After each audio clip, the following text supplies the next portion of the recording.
Ruang. Oke, Resita Fitri, ya. Apakah Anda siap untuk diujikan skripsinya? Siap, Pak. Oke, silakan Anda berdoa dulu. Silakan berdoa dulu.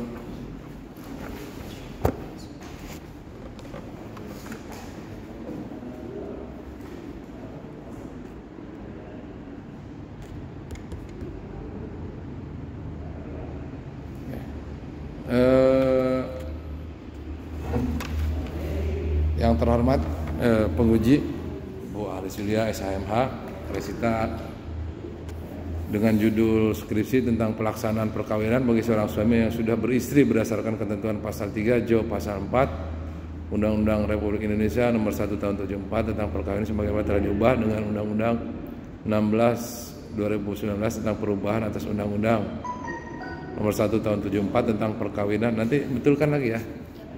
Itu agak pakai spasi ya. Iya, spasinya ya, Pak. Terus kemudian ini merupakan studi kasus putusan pengadilan agama kelas 2A Tasikmalaya nomor register bla bla bla bla bla. Nah, silakan Anda paparkan skripsi Anda deh. Dari mulai awal sampai kesimpulan. Baik, sebelumnya terima kasih kepada Pak Hendra dan juga Bu Alis yang telah memberikan saya kesempatan untuk mempertanggungjawabkan skripsi yang telah saya buat. Baik, di sini saya akan memaparkan tentang skripsi yang saya buat, yaitu yang berjudul tentang pelaksanaan perkawinan bagi seorang suami yang sudah beristri berdasarkan ketentuan pasal 3 junto pasal 4 Undang-Undang Republik Indonesia nomor 1 tahun 1974 tentang perkawinan dan sebagaimana telah diubah dengan Undang-Undang nomor 16 tahun 2019 tentang perubahan atas Undang-Undang nomor 1 tahun 1974 tentang perkawinan. Dan studi ini diambil dari putusan Pengadilan Agama kelas 2A Kota Tasikmalaya dengan nomor register 1872 PDTG 2017 PATMK. Berdasarkan hasil penelitian saya, jadi alasan saya untuk mengambil judul skripsi ini yaitu di mana pelaksanaan perkawinan bagi seorang suami yang sudah beristri itu seharusnya dilakukan berdasarkan ketentuan pasal 3 dan pasal 4 ya Pak ya. Yang seharusnya di mana pasal 3 itu berbunyi seorang pria itu perkawinan itu bersifat asas monogami Pak, di mana seorang pria hanya boleh memiliki seorang istri, begitu juga istri hanya boleh memiliki seorang suami. Dan apabila harus diadakan pernikahan melebihi satu istri, jadi harus dilaksanakan pengadilan memberikan izin dan dikehendaki oleh pihak pengadilan setempat. Dan juga pasal 4 berbunyi permohonan pengadilan harus dilakukannya permohonan pengadilan setempat, yaitu atau istri tidak menjalankan kewajiban, atau istri cacat atau memiliki penyakit, dan istri tidak dapat melahirkan keturunan, itu baru boleh dilaksanakan perkawinan. Namun berdasarkan studi kasus ini terdapat kejanggalan Pak, di mana dari putusan yang saya ambil telah terjadinya pembatalan perkawinan sesungguhnya gitu. Terjadinya pembatalan perkawinan di mana seorang tergugat satu itu melaksanakan perkawinan dengan tergugat dua dengan memalsukan identitas, yaitu di sini juga sudah kelihatan ya. Jadi pelaksanaan pernikahan ini tidak sesuai dengan ketentuan pasal 3 dan pasal 4, di mana pernikahan itu dilaksanakan tapi tidak berdasarkan hukum yang berlaku. Tergugat satu memasukkan identitas dengan cara KTP-nya dirubah menjadi belum kawin, yaitu tergugat dua melaksanakan pernikahan. Dan beberapa bulan kemudian adalah temuan istri dari tergugat satu datang ke KUA Tawang Kota Tasikmalaya tepatnya, dan menunjukkan surat-surat yang surat pernikahan dengan tergugat satu, di mana tergugat satu itu ternyata sudah melaksanakan pernikahan sebelumnya. Nah, di sini saya mengkaji ya Pak dan Bu. Di sini saya mengkaji bahwasannya pelaksanaan pernikahan ini tidak sah di mata hukum seperti itu. Yang harusnya jika ingin tergugat satu melaksanakan pernikahan harusnya sesuai dengan pasal 3 dan pasal 4, ini malah melanggar. Apa bunyi pasal 3 pasal 4 ini?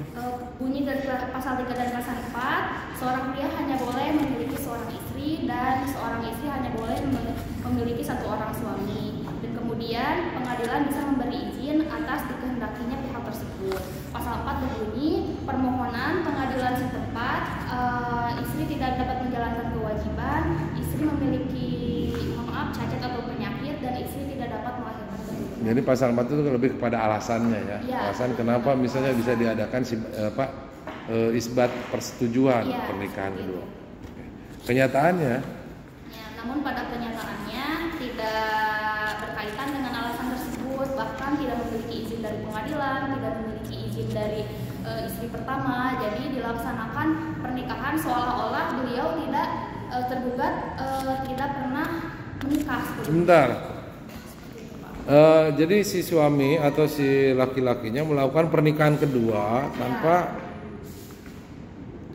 sepengetahuan istri pertama. menurut Anda tadi disatakan bahwa perkawinannya tidak sah di mata Iya. hukum. Loh, emang syarat sah perjanjian itu syarat sah pernikahan itu persetujuan ada di situ syarat sah pernikahan atau rukun nikahnya ada persetujuan? Kalau menurut yang saya baca itu berdasarkan kompilasi hukum Islam itu tidak sesuai, Pak, gitu. Enggak, maksudnya syarat sah pernikahan itu ada berapa, Pak? Berapa? Rukun nikah itu kan saksi, wali, kedua mempelai, ijab, Iya. ijab kabul kan gitu. Iya. Terus Iya, maksudnya pernikahannya sah, Pak, dia dilakukan. Namun setelah terjadi temuan si tergugat satu itu ternyata sudah menikah, jadi merugikan tergugat dua. ini menarik, Bu. Nah, jadi karena ada bukan dua aturan yang berbeda. Dalam kompilasi hukum ini setelah pasal 3 pasal 4 kemudian dilanjutkan dengan pasal berikutnya bahwa pernikahan itu kan harus dengan persetujuan pihak istri pertama. Nah, persetujuan itu bisa dimintakan lewat isbat nikah gitu ya di pengadilan agama. Tapi di satu sisi buat syarat sah pernikahan itu tuh tidak menyatakan itu. Kalau misalnya syarat sah nikahnya bahwa mutaronan dipilih, misalnya seorang menikah dengan antara perempuan kemudian dinikahi si laki-laki, itu harus mewajibkan adanya sidang isbat, maka boleh itu dibatalkan. Boleh dibatalkan. Tapi karena pernikahannya itu tidak ada di situ bahwa ada kewajiban, apa misalnya rukun nikah itu bahwa ada itu, maka pernikahannya menurut mata agama pun sah. Jadi gitu. Cuman gitu kan, bahwa pernikahannya karena menyembunyikan asal usul pernikahan, maka menjadi rusak gitu kan. Menjadi rusak lah, bukan tidak sah, menjadi rusak lah, cacat lah gitu kan, gitu aja. Ya, tidak sempurna ya, Pak. Tidak sempurna gitu kan. Nah, tapi kalau menurut kamu bahwa kamu berkeyakinan bahwa pernikahan keduanya si suaminya dengan si itu tidak sah, ya sah-sah saja, boleh saja. Terus ininya implikasi hukumnya apa? Implikasi hukumnya dari putusan ini bagaimana? jadi dilakukan pembatalan perkawinan, Pak, pada akhirnya. Jadi pernikahan yang keduanya dibatalkan gitu? Iya, pernikahan keduanya dibatalkan dari putusan itu. Oke. Apa kesimpulan di sininya, Pak? Coba kesimpulannya apa? Kesimpulan dari Boleh baca, Pak? Boleh.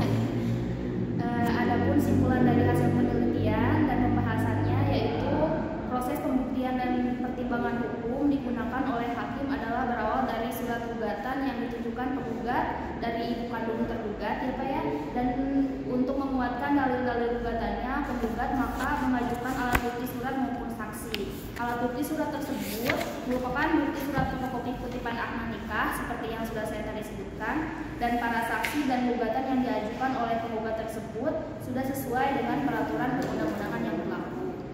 Dan berdasarkan alat bukti yang diajukan oleh penggugat, maka pertimbangan hukum yang digunakan yaitu alasan diajukannya oleh penggugat sesuai dengan pasal 27 ayat 2 Undang-Undang Perkawinan dan pasal 72 ayat 1 Kompilasi Hukum Islam. Selain itu, pengajuan permohonan pembatalan perkawinan tersebut sesuai dengan pasal 27 ayat 3 Undang-Undang Perkawinan dan pasal 72 ayat 3. Selain peraturan hukum tersebut, hakim juga merujuk pada sumber lain yaitu kitab-kitab fikih.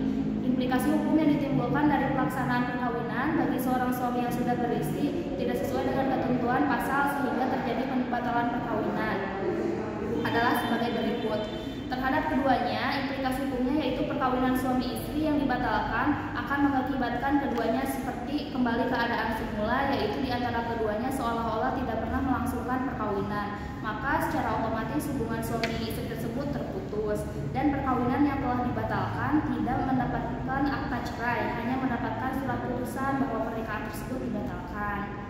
Dan juga poin 2-nya dan terhadap tergugat 1 yaitu status hukum tergugat 1 menjadi perawan kembali. Dan juga terhadap tergugat 2 selain perkawinannya dibatalkan, tergugat 2 dapat diancam pidana penjara karena telah memasukkan identitas. Jadi menyembunyikan asal usul perkawinan. Hanya saja saya kemarin itu ini ya, kenapa yang penggugatnya itu ibu kandung tergugat 1 itu kan? Berarti ya. Ibunya si laki-laki. Si ibunya si perempuan. Oh gitu, yang melakukan soalnya ini jadi kan itu teh ayahnya dari perempuan itu teh kepala KUA ya Pak ya, kepala KUA Tawang, kebetulan kepala KUA gitu. Nah ketika datang yang orang dari Jakarta yang istri tergugat 2-nya itu jadi yang merasa dirugikan tuh pihak orang tua sebenarnya gitu. Hanya dia menyangan kami nantunanya berarti ya. Iya. Gitu Pak. Jadi ibu kandungnya ya, ibu istrinya. Ibu suaminya. Ibu suaminya nyahan kami nantuna. Ini lantaran berenang era nu mantangul nanti berenang eta nanti anaknya. Kayak gitu ya? Iya. Dan si ibu kandungnya itu menjadi saksi juga. Iya. Habis sudah saksi. Ya. Jadi ibunya si suaminya kan yang jadi saksinya. Iya, ibunya suaminya. Keren. Coba silakan. Lagi sidang lagi duduk. Nah.